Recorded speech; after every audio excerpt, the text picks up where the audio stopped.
Assalamualaikum warahmatullahi wabarakatuh. Perkenalkan, nama saya Yelpian Nasa Putri. Saya salah satu mahasiswa Universitas Islam Negeri Sultan Toha Saifuddin Jambi. Saya berasal dari Fakultas Syariah, mahasiswa prodi Hukum Ekonomi Syariah, mahasiswa semester 5.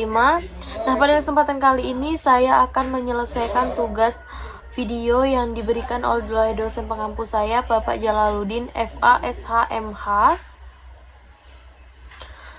pada mata kuliah Fikih Muamalah Kontemporer. Tanpa memperpanjang waktu, langsung saja ke inti dari video ini. Nah, baiklah, di sini saya akan menjelaskan mengenai fikih dan permasalahan kontemporer. Nah, fikih sering disebut sebagai produk yang lahir dari dinamika kehidupan manusia. Dalam peribahasa lain atau peribahasa Latin dari Cicero diungkapkan ubi societe ibi ius, artinya di mana ada masyarakat di sana ada hukum. Nah, ungkapan serupa juga ditemui dalam kaidah usuliyah, artinya dinamika perubahan hukum di tengah masyarakat tidak terlepas dari dinamika perubahan waktu, tempat, kondisi sosial masyarakat tersebut. Realitas masyarakat berkembang terus-menerus, mulai dari masyarakat purbakala yang primitif sampai dengan masyarakat yang maju dan modern saat ini. Nah, kita harus juga menyadari bahwa fikih adalah bagian dari karya dan karsa manusia, artinya karena fikih bukan sumber hidup dan tidak pada posisi untuk mengubah dirinya. Dalam arti nih, apabila fikih tidak diubah dan dimodernisasi, maka fikih tidak akan pernah modern. Nah, hal ini bermakna bukan hanya fikih dalam arti kaidah atau regulasi, melainkan fikih yang merupakan derivasi syariat Islam dalam tataran hakiki. Nah, yaitu fikih sebagai pandangan hidup syariat Islam yang merupakan produk prerogatif Allah Subhanahu wa Ta'ala, selanjutnya dikemas dalam bentuk fikih.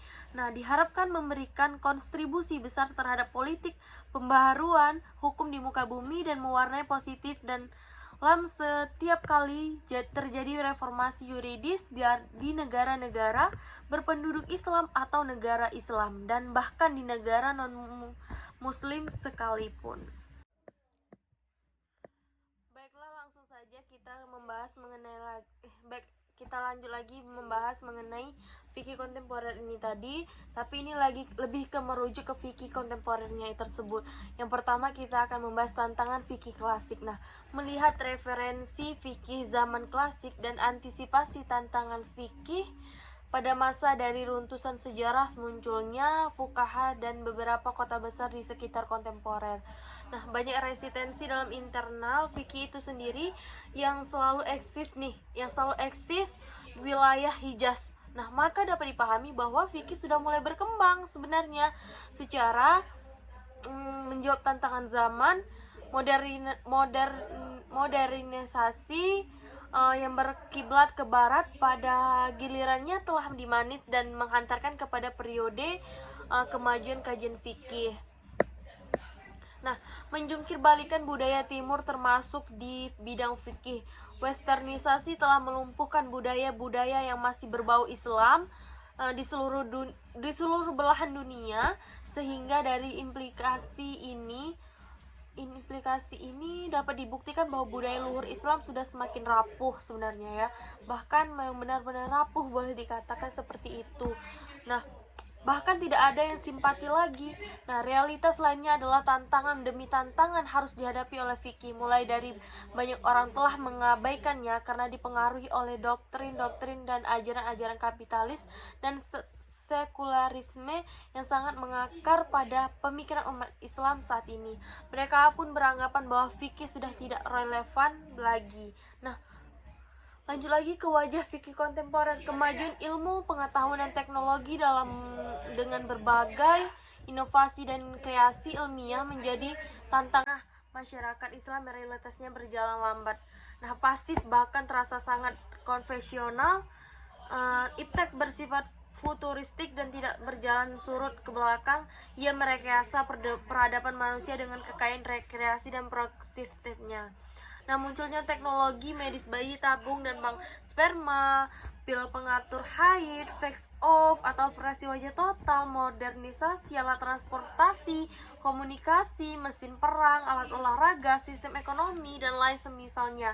Atau juga bank ASI nih, adalah ranah yang membutuhkan respon dinamis fikih atau hukum Islam.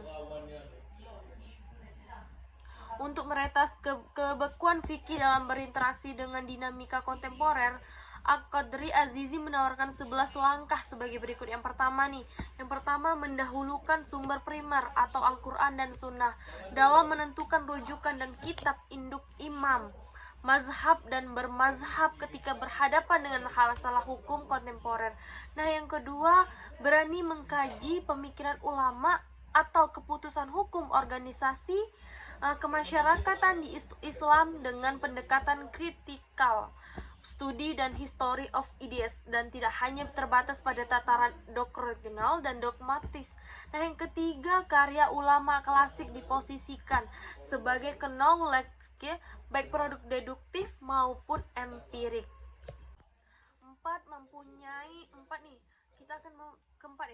Mempunyai sikap terbuka dengan dunia luar baik dalam konteks iptek maupun budaya dan gagasan pemikiran, serta tidak tergesa-gesa menjustifikasi sesuatu yang baru dengan landasan emosional. Nah, yang kelima, responsif terhadap permasalahan yang muncul karena masyarakat ingin mendapatkan jawaban dari pakar fikih. Nah, yang keenam, menawarkan pola penafsiran aktif dan proaktif, yaitu pola jawaban masalah hukum yang mampu memberi inspirasi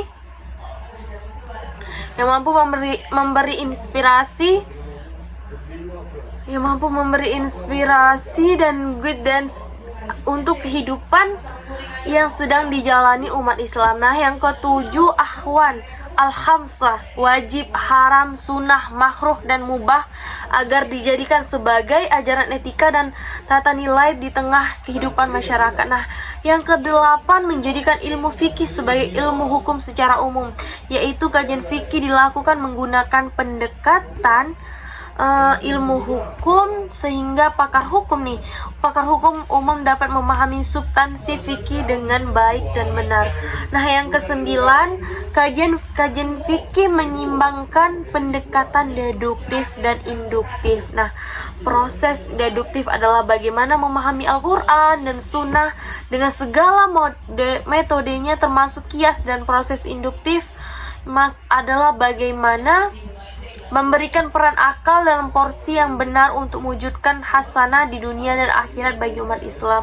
Nah, yang ke-10, menjadi maslahah ammah sebagai landasan penting dalam membangun fikih. Nah, yang ke-11, menjadikan Al-Quran dan Sunnah sebagai barometer dan mengontrol terhadap hal-hal ijtihad, terutama ketika proses ijtihad itu menggunakan pendekatan induktif dan bukan deduktif. Salah satu cara efektif lainnya adalah berijtihad merespon permasalahan kontemporer adalah dengan melakukan ijtihad jama'i atau ijtihad kolektif. Nah, di sini kita akan mengambil satu contoh nih ya, contoh kasus lah ya, lebih kurangnya seperti itu. Contoh kasus yang masih segar diingatan beberapa tahun lalu adalah dalam rangka memberikan keputusan hukum boleh atau tidaknya operasi face off pada kasus Nurhaliza di Surabaya, yang disiram air keras itu ya, kalau nggak salah ya, Nurhaliza yang disiram air keras ya.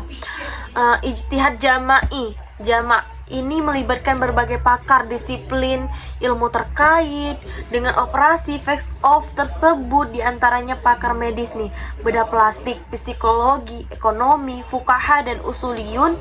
Langkah pertama adalah memetakan face off dalam bingkai disiplin ilmu. Langkah pertama adalah memetakan facts of dalam bingkai disiplin ilmu para pakar tersebut di atas agar diperoleh nih gambaran masalah hukumnya secara utuh dan komprehensif. Nah, langkah berikutnya adalah mencari dalil kaidah usuliyah atau fikhiyah yang dapat menjadi dasar pelaksanaan rehabilitas wajah Nurhaliza tersebut. Nah, ijtihad jama'i atau ijtihad kolektif minimal memiliki dua fungsi ya. Yang pertama, ijtihad dalam memecahkan status hukum permasalahan baru yang belum disinggung oleh Al-Quran dan Sunnah dan produk ijtihad ulama terdahulu. Kedua, nah, ijtihad untuk melakukan pendapat yang paling sesuai nih, yang paling sesuai dengan cita kemaslahatan kemanusiaan universal sebagai spirit ajaran Islam. Nah, Ibnu Al-Qayyim Al-Jauziyah menegaskan bahwa prinsip dan dasar penetapan hukum Islam adalah kemaslahatan hamba dunia dan akhirat. Nah, hukum Islam semuanya adil, membawa rahmat, mengandung maslahah, dan membawa hikmah. Setiap masalah yang keluar dari keadilan menuju kepada kezaliman dan rahmat ke laknat, dari maslahat dan mafsadat, kehancuran, dan dari hikmah kepada sesuatu yang hampa, tidaklah termasuk hukum Islam. Hukum Islam adalah keadilan Allah di antara hamba-hambanya, kasih sayang Allah terhadap makhluknya, naungan Allah di atas bumi, dan hikmah Allah yang menunjukkan kepadanya dan kepada Rasulnya secara tepat dan benar. Nah, kemaslahatan yang ingin diraih dan diwujudkan oleh hukum Islam dalam wabah fikih kontemporer adalah bersifat universal. Kemaslahatan sejati bersifat duniawi dan ukhrawi, lahir batin, material, spiritual, maslahah individu dan umum. Nah, maslahah hari ini dan esok, semua terlindungi dan terlayani dengan baik tanpa membedakan jenis dan golongan, status sosial, daerah dan asal keturunan, orang lemah atau orang kuat, penguasa atau rakyat. Kemaslahatan sebagai spirit merespon dinamika permasalahan kekinian, bersumber dari otoritas utama sumber fikih itu sendiri, yaitu Al-Quran dan Sunnah. Baiklah, saya rasa untuk materinya sudah saya sampaikan apa yang telah saya ketahui dari hasil pembelajaran satu semester ini. Lebih kurangnya seperti itu mengenai fikih muamalah kontemporer tersebut, dan saya mengakui terhadap kesalahan saya mungkin yang tidak disengaja maupun yang disengaja dalam video ini, perilaku atau perbuatan saya mohon maaf. Dan kepada Bapak dosen pengampu mata kuliah ini, saya berucap terima kasih telah sudi mengajarkan kami mengajarkan kami ilmu mengenai fikih muamalah kontemporer pada masa saat ini. Dan semoga apa yang telah saya laksanakan dari tugas video ini dan saya sampaikan untuk Bapak bisa dipahami dan memuaskan, dan untuk teman-teman yang menontonnya semoga bisa paham atau bisa mengerti apa itu sebenarnya fikih kontemporer dan permasalahannya. Dan lebih kurangnya seperti itu, saya mohon maaf dan saya akhiri. Wabillahi taufiq wal hidayah. Wassalamualaikum warahmatullahi wabarakatuh.